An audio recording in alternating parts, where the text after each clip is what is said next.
Free Speech, Episode 2, from the gays' bashfulness, from the fake Christians, and the stupid shit they preach on.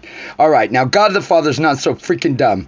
This also has to do with languages. Your free speech is your culture, your salt, your religion, your faith, your traditions, your holidays. These are gifts from God. You remember what it was like when you were young and you celebrated the holidays pure of heart. Well, that's what they're for, okay? With meanings behind them, such as Easter, finding the egg is to find the sin, to get the sin out. That's what the Jews would do. They would find leaven in the house. We do Easter egg hunts. Same thing, same principle. There's meanings behind all these things. Christmas is a celebration of the death and renewal of fathers to sons and the Son of the Father in heaven.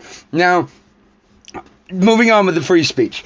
You have free speech, okay? So Christ says, if you lose your salt, then you're no good, okay? That means what God gave you, your culture, your words, that's from God. He didn't call you to a new way of life, a new habit, a new thing. He called you to a new life, a true life. That's the only thing that should matter. If you have somebody searching your words and playing bashful for the words that you use, tell them to give you the list from God that are not words to be used.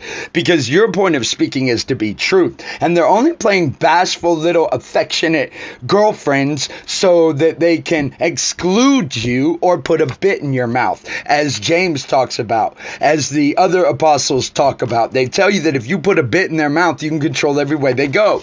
Now, when poor people have a certain language, that is where the gospel began. That is in Galilee, in Nazareth. Oh, well, no prophets come out of Galilee. Come and see. Or Nazareth, I can't remember. But they're both referenced to being ghetto and poor.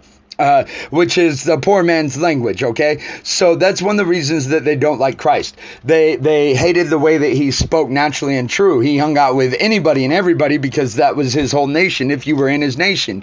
And therefore, as Washington says, if you let somebody control your speech, you'll go to the slaughter, dumb and silent. Now, bashfulness makes an enemy out of everyone for no cause. If they don't mind adultery, swear to death, cuss toadies, man, there's no freaking way that any idolater in the world that will do such things, swearing falsely in God's name, cares about the words that you use. They're liars. And when they say you can't listen to secular music and all that, they're liars there too. If it is salt, you are to pick it up, make it true. If there's a lie in it, you bring it to the truth. If it was inaccurate, you get it more accurate. That is to be true, because sin is error and error is death. You have the right of opinion against men, but not against God. And God never said a list of words you can't say.